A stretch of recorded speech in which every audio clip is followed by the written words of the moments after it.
We may look different on the outside, but at the end of the day, we're all the same inside.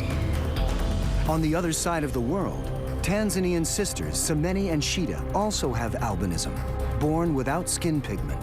The scorching African sun burns their skin and blinds their eyes. I feel like I'm on fire. American albinism expert Murray Brilliant is traveling to Tanzania on a quest that he hopes will improve their lives. These poor kids with albinism, her hands look like the hands of an old woman. His journey will also take him to meet Selina, who lives in one of Africa's biggest leper colonies. I am waiting for God to take my life. He's going to test a new medical theory that could link all these women. But to do it, he'll have to enter into a dark world of witchcraft where albino children are murdered for their body parts. You don't know who is killers. Darkness falls. They don't know if this is their last night. The last thing I heard my sister say was, "God help me, I'm dying."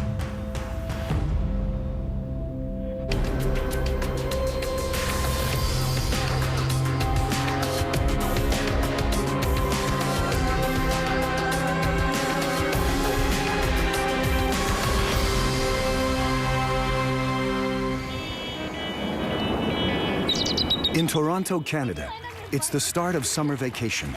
15-year-old Leanne Thompson is celebrating with her cousins. Although it's a cloudy day, Leanne can't be outdoors for long. She was born with albinism, a rare genetic condition that stops her body from producing melanin pigment. Maybe when I started school was when I really realized that I was different. This leaves her snow-white skin vulnerable to harmful ultraviolet rays in sunlight.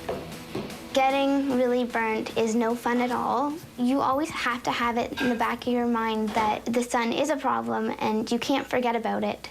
With no natural defenses, Leanne is at massive risk of developing skin cancer. To combat this, she has to wear sunscreen with a very high SPF all the time. I really hate sunscreen because it's really greasy. It's just a pain in the butt to put on.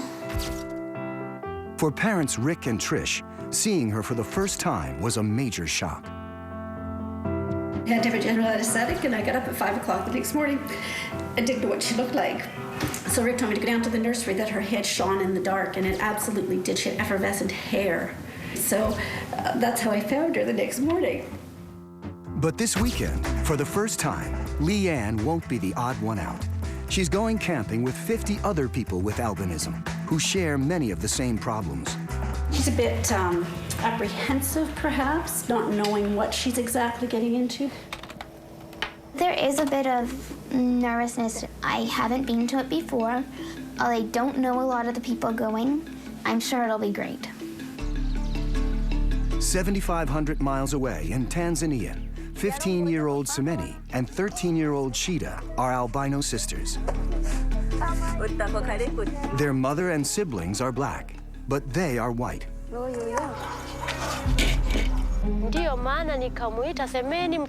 My first albino child was born in 1991. People laughed at me and made fun of the baby.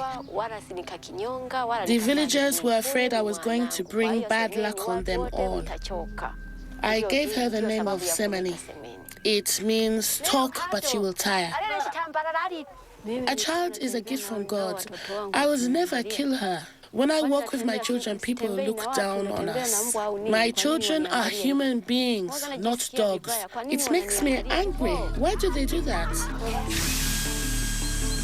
Every day, the sisters have to brave the blistering equatorial sun as they walk a mile to get drinking water.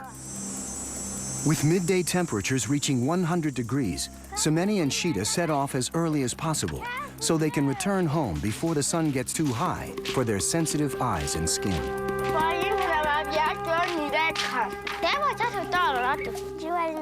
The sun burns my arms, here, here, and here. 1 hour later, the sisters reach the nearest waterhole. It's a lifeline for their family, but the long walk home will be punishing in the full glare of the sun.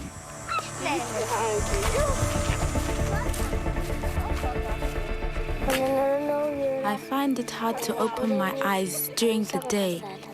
We'd like to stay under the shade.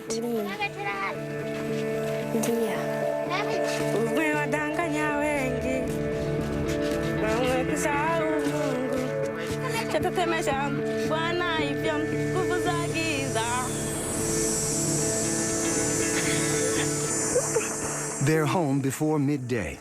The sisters immediately find shade. The rest of the family can stay in the sun, protected by the melanin pigment in their skin. My skin is burning. I feel like I'm on fire. In Tanzania, the high risk of skin cancer means that tragically, Semeni and Shita's life expectancy is just 40 years old. Their mother, Mary, does her best to soothe their skin with a local petroleum jelly. One child was exposed to the sun for too long.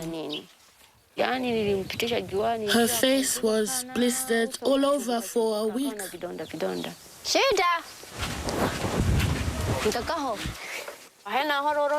Their skin gets damaged so easily.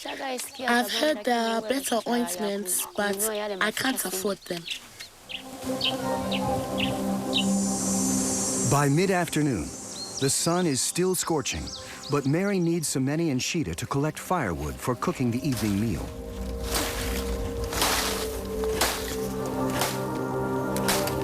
In these quiet moments, away from their younger siblings, the sisters can discuss their hopes and dreams. I'd love to go to school and get an education. Albinism affects eyesight as well as the skin. The girls' vision problems have held them back so much at school, they've stopped going. I wish I could read like this, but I can't. With no education, they're pinning their hopes of a better life on marriage. I would like to marry a dark-skinned man. I would rather marry an albino who's like me.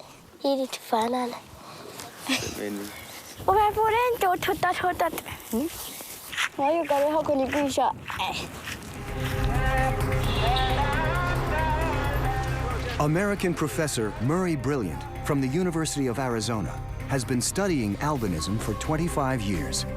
He's come to Tanzania, a country with one of the highest rates of albinism in the world, to visit the sisters and to study the condition. It's really important when studying something like albinism that we actually get out to see people with the disorder. I'm here to understand what it's like to have albinism and be a young kid here in Tanzania. But what may be shocking to Professor Brilliant is the extent to which albinos are terrorized here. They've always been considered bad luck, but now they are being hunted down. Their arms and legs sold to witch doctors. Can anyone stop these brutal murders?